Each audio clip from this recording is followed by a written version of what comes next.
दोस्तों, ब्रह्मचर्य 30 days challenge की इस वीडियो में आपका स्वागत है।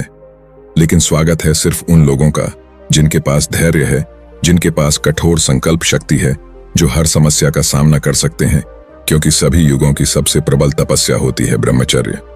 यदि एक तरफ कोई ब्राह्मण है और एक तरफ निष्ठ ब्रह्मचारी, तो वह ब्राह्मण भी उस ब्रह्मचारी के चरणों को छूने लगेगा, क्योंकि ब्रह्मचारी में एक अलग ही तेज होता है। जो अखंड ब्रह्मचारी होते हैं उनके रोम रोम में एक अलग ही शक्ति नजर आती है। इसलिए जो भी पूरे 30 दिन तक ब्रह्मचर्य का पालन कर सकता है वो इस वीडियो को पूरा देखे, क्योंकि इसे देखने के लिए भी धैर्य की आवश्यकता होगी। और जिस समय आपने इस वीडियो पर क्लिक किया उस समय से ही आप ब्रह्मचर्य की तपस्या में सम्मिलित हो चुके हैं और आपने इस वीडियो को पूरे 1 मिनट तक देख लिया है। यानी कि आप ही है वह जिनकी हमें तलाश थी, और आपका हृदय से स्वागत है। इस वीडियो में आपको 30 दिन का पूरा शेड्यूल बताया जाएगा। साथ साथ हर एक कार्य को करने का कारण और लाभ भी बताया जाएगा, इसलिए स्किप करते हुए नहीं देखना है।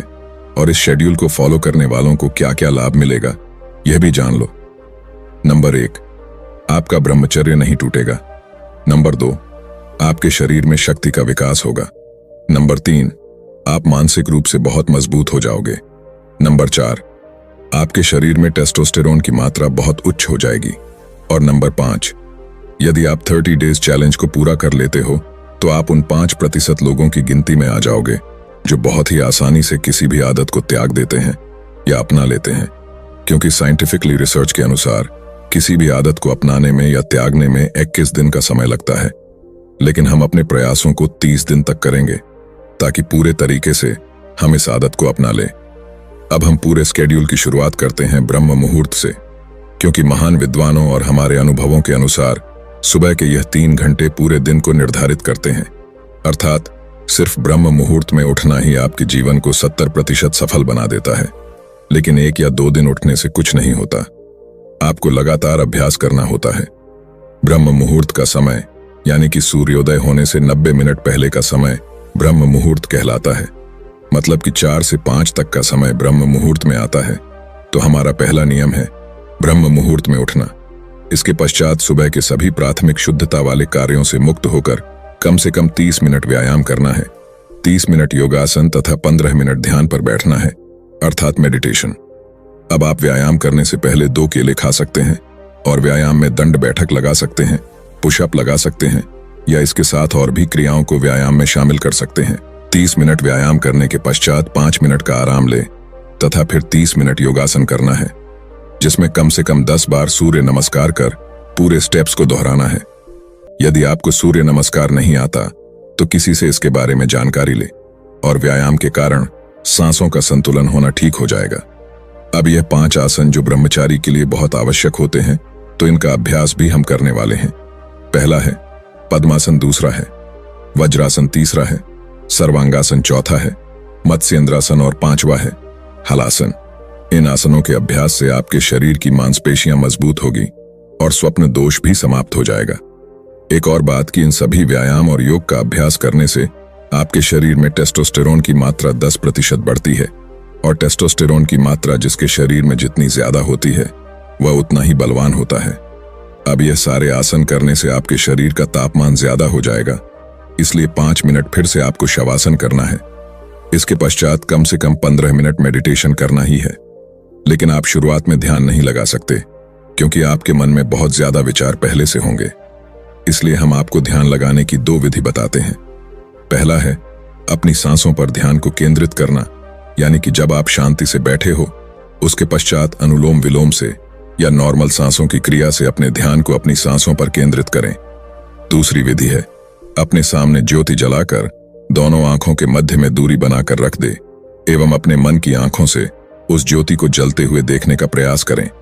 इन दोनों विधि से आप अपने ध्यान करने की क्षमता को विकसित कर सकते हैं। और हर रोज सिर्फ 10 मिनट मेडिटेशन करने से पढ़ाई में फोकस, एकाग्रता, मन शांत होता है, नेगेटिव विचार खत्म होते हैं, सिर दर्द और डिप्रेशन जैसी समस्या समाप्त हो जाती है।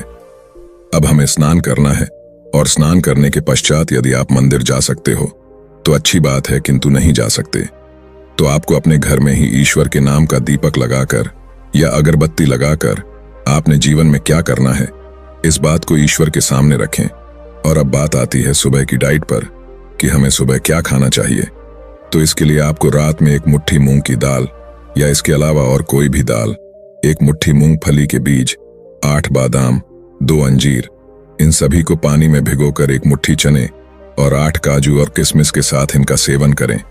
और इन सब में से आप जितनी चीजों का सेवन कर सकते हैं उतना करिए, और नहीं कर सकते तो कोई बात नहीं, क्योंकि जरूरी नहीं कि सब कुछ ही होना चाहिए। हमने देखा है कि जिन्हें 1 साल से ज्यादा समय ब्रह्मचर्य का पालन करते हुए हो गया है, उन्हें इस सब की आवश्यकता नहीं लगती। यह तो शुरुआत में आपके शरीर की कमजोरी को दूर करने के लिए होता है। और भोजन की बात करें तो आपको शुद्ध शाकाहारी भोजन का सेवन करना है, तामसिक भोजन का सेवन बिल्कुल नहीं करना है। और सुबह का भोजन हर रोज 11 बजे से पहले करना सही है। और सुबह का भोजन करने के पश्चात अपने अपने अनुसार कार्य कर सकते हैं। इस समय आप अपने लक्ष्य के लिए कार्य करें और साथ ही 1 घंटा धूप में अवश्य बैठे, जिससे आपके शरीर में विटामिन डी और टेस्टोस्टेरोन की मात्रा में वृद्धि होगी। अब शाम को यदि मंदिर जा सकते हो तो अच्छी बात है, नहीं तो अपने घर में ही ईश्वर का ध्यान करें। और नाइट रूटीन में भोजन से पहले कम से कम 20 मिनट एक्सरसाइज अवश्य करें, और पूरे 30 दिन में इसे 1 घंटे तक करने का अभ्यास बना ले। और रात को 8 बजे से पहले भोजन कर ले। इससे आपका भोजन सही से पचेगा एवं शरीर की संरचना में विकास करेगा। भोजन के पश्चात किसी भी बुक के 2 पेज पढ़े। यह बुक उससे संबंधित होना चाहिए जो आप करना चाहते हो, या जो आप सीखना चाहते हो, या वह टॉपिक जो आपको अच्छा लगता है। इसलिए हम अपनी तरफ से कोई भी पुस्तक नहीं बता रहे हैं, क्योंकि यह आपको ही ढूंढना है। अब आपको अपने चैलेंज का आखिरी काम करना है। वह यह है कि अगले दिन आपको क्या क्या करना है उसके बारे में सब कुछ लिखना है समय के साथ, लेकिन किस लिए लिखना है और क्या लिखना है। तो हमें लिखना है अपने भविष्य के लिए जो करना है, उसकी शुरुआत के लिए, यानी कि जो आप 3 साल बाद पाना चाहते हो वह कैसे मिलेगा। यदि आज से मेहनत करोगे तब तो मिलेगा। इसलिए यह सोचो कि कल ऐसा क्या करूं, मेरा लक्ष्य मुझे मिल जाए, या उस लक्ष्य के पास धीरे धीरे पहुंच जाओ। और यदि आपके पास कोई लक्ष्य नहीं है तो इस पूरे 30 दिन में उस लक्ष्य को पहचानो, क्योंकि बिना लक्ष्य के हमारी यह वीडियो आपको एक समय के बाद मजाक लगने लगेगी। इसलिए आपके पास यह 30 दिन का एक अवसर है अपने जीवन के लक्ष्य को पहचानने का। जब यह मिल जाए तो उसके लिए लिखना शुरू करो, और रात में ज्यादा से ज्यादा 10 बजे तक जागना है। इसके बाद सोना ही है, और सोने के 1 घंटे पहले मोबाइल को नहीं चलाना है। और उठने के बाद पहले जो बताया गया है वह करना है, उसके बाद ही मोबाइल का उपयोग करना है। अब इस पूरी वीडियो में हमने क्या समझाया, इसे जल्दी से समझ लेते हैं कि सुबह ब्रह्म मुहूर्त में उठकर योग, व्यायाम और ध्यान करने के पश्चात स्नान करना है, तथा मंदिर जाकर ईश्वर का साथ मांगना है, और आकर अपनी डाइट को लेना है, और जो करने का रात में प्लान बनाया था उसके अनुसार पूरे दिन कार्य करना है। शाम होते ही मंदिर में या घर में ही ईश्वर का ध्यान करना है, और कम से कम 20 मिनट एक्सरसाइज करना है, तथा भोजन करने के बाद अपनी पसंदीदा बुक पढ़ना है। फिर अपने अगले दिन का पूरा प्लान लिखकर 10 से पहले सो जाना है। अब आपको बता दूं कि इस चैलेंज में जो रूल्स बताए हैं ये सब किसी के लिए बहुत आसान है और किसी के लिए बहुत मुश्किल, लेकिन आपके मन को अपने अनुसार कार्य पर लगाओगे तो सब आसान है, क्योंकि आपके पास बहुत सारे नेगेटिव विचार भी आएंगे, जैसे जल्दी नींद नहीं लगना, या सुबह जल्दी नींद नहीं खुलना, या फिर ध्यान लगाने में समस्या। यह सब कुछ होगा, लेकिन आपको हार नहीं मानना है, क्योंकि मैं आप सभी को सफल देखना चाहता हूं। और इस समय यदि नाइटफॉल की समस्या होती है तो चिंता नहीं करना है, उसके बारे में सोचना नहीं है, और जो चैलेंज लिया गया है उसको पूरा करना है। इस चैलेंज में ब्रह्मचर्य के नियम नहीं टूटना चाहिए, और मुझे पता है इस 30 डेज चैलेंज में कई लोगों का जीवन बदलेगा, कई लोगों को लक्ष्य मिलेगा, लेकिन आपको क्या मिलेगा यह सिर्फ आपकी मेहनत पर निर्भर करेगा। यदि आप इस चैलेंज को एक्सेप्ट कर रहे हो तो कमेंट जरूर करें। दोस्तों, इतनी मेहनत की है, मैंने सिर्फ आपसे एक लाइक चाहता हूं, और चैनल पर नए हो तो चैनल को सब्सक्राइब करके बेल आइकॉन को ऑल पर सेलेक्ट कर ले। और मैं इस चैलेंज में आपका साथ देना चाहता हूं। यदि आपको कोई भी समस्या हो तो कमेंट करके जरूर बताएं। और यदि आपको ब्रह्मचर्य के बारे में सब कुछ जानना है कि ब्रह्मचर्य क्या होता है, इसके नियम और इसकी शुरुआत कैसे होती है, यह सब कुछ अगली वीडियो में बताया जाएगा है।